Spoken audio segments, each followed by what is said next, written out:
Lockdown से पहले गीता के घर का नजारा कुछ ऐसा था कि रोहन ऑफिस जाता था और शिविन स्कूल। जिनके घर से जाने के बाद गीता काम खत्म करके बाकी समय आराम करती थी। लेकिन लॉकडाउन के बाद ऑफिस और स्कूल घर में ही खुल गए और इससे गीता का हाल वो तो आपको देखने में ही मजा आएगा। शिविन, ओ शिविन, महाराज उठने के लिए क्या 21 तोपों की सलामी लेंगे? अरे बिस्तर से बाहर निकल, ऑनलाइन क्लास स्टार्ट होने वाली है। अरे तुम भी हद करती हो, स्पीकर की तरह चिल्लाने की क्या जरूरत है? दिख नहीं रहा मेरी कॉन्फ्रेंस चल रही है। अब कैमरा और स्पीकर ऑन कर रहा हूँ, मुझे कोई शोर नहीं चाहिए। इस पर जैसे ही रोहन लैपटॉप का कैमरा और स्पीकर ऑन करता है तभी कुकर की सीटी बजती है। करा लो अब इसे चुप। लॉकडाउन नहीं हुआ, मेरी मौत का फरमान जारी हो गया। दोनों बाप बेटे ने नाक में दम किया हुआ है। ऐसा बोलकर गीता वहाँ से शिविन के कमरे में पहुँच जाती है, जहाँ शिविन अभी भी सो रहा होता है। ओ आलसी, अब अगर 5 मिनट में नहीं उठाना तो आज तेरा गेम और यूट्यूब कैंसिल। माँ की बात सुनकर शिविन बिना 1 मिनट गंवाए उठ खड़ा होता है। उठ गया, अभी नहाकर भी आता हूँ। ये नाटक कहीं और, मुंह पर गीला कपड़ा मार और पढ़ने बैठ। शिविन की ऑनलाइन क्लास स्टार्ट हो जाती है, जिस पर गीता उसे वहाँ बिठाकर रसोई में चली जाती है। थोड़ी देर में उसे कमरे से कुछ आवाज सुनाई देती है, जिसे सुनकर वो कमरे में वापस आती है। हाय राम, तुझे क्लास अटेंड करने के लिए बोला था, कैमरा ऑफ करके बिस्तर पर नाचने के लिए नहीं बोला था।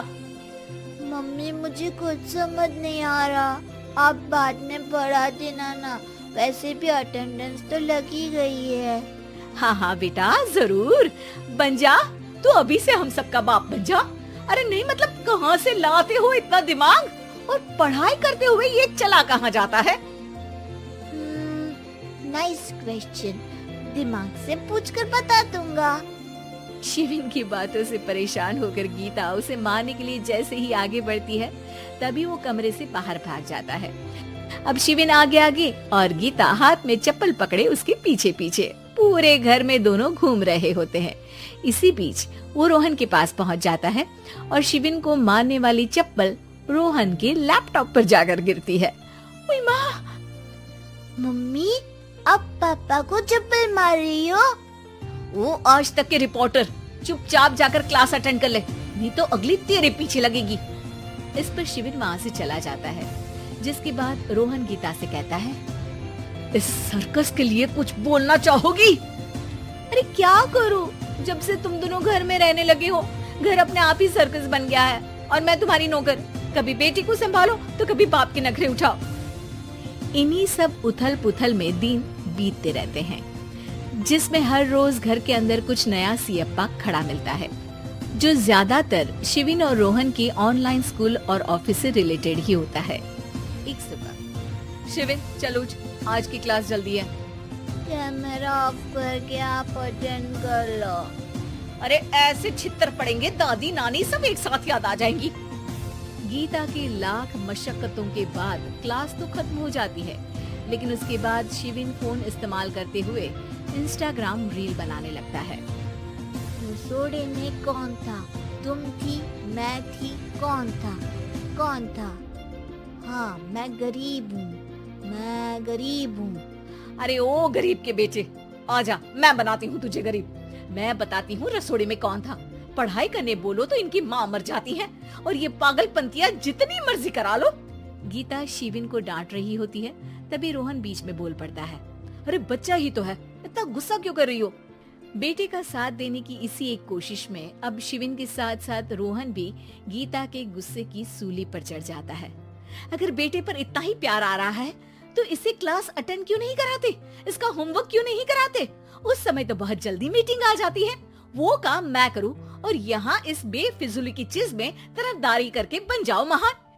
हे भगवान, कोई तो इनके ऑफिस और स्कूल खुलवाओ, मैं इन्हें और घर में नहीं सह सकती।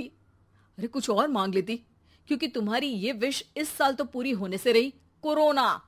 हाय नास बेटे ने जिंदगी ही बर्बाद कर दी। खाए कोई पचाए कोई, कल मुझे चुन चुन कर सबको मेरी बद्दुआ लगेगी। उन्होंने दुनिया का और इन बाप बेटे दोनों ने मेरा जीना मुश्किल कर दिया। गीता वहां से चली जाती है, जिसके बाद रोहन शिविन से कहता है, अरे तुम्हारी मम्मी इतनी भड़की हुई क्यों है?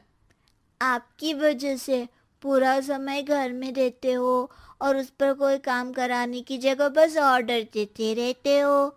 अच्छा बेटे, सारा इल्जाम मुझ पर? पूरा दिन तो वो तुम पर ही चिल्लाती है। हाँ, मतलब दोनों का 50-50 है, कुछ करना पड़ेगा। वो कहते ना, make the best out of worst. I have an idea. वैसे तुम्हारी माँ सही कहती है, बहुत जुबान चलाने लगे हो, कम बोला करो। अगली सुबह रोहन और शिविन अपनी गलती को सुधारने के लिए गीता के उठने से पहले घर का आधा काम खत्म कर देते हैं, जिसे देखकर गीता खुश हो जाती है और फिर बाकी बचा काम वो तीनों मिलकर पूरा कर लेते हैं। जिसके बाद अब वो सब मिल बांट कर हर काम में एक दूसरे की मदद करते हुए लॉकडाउन का मजा लेने लगते हैं।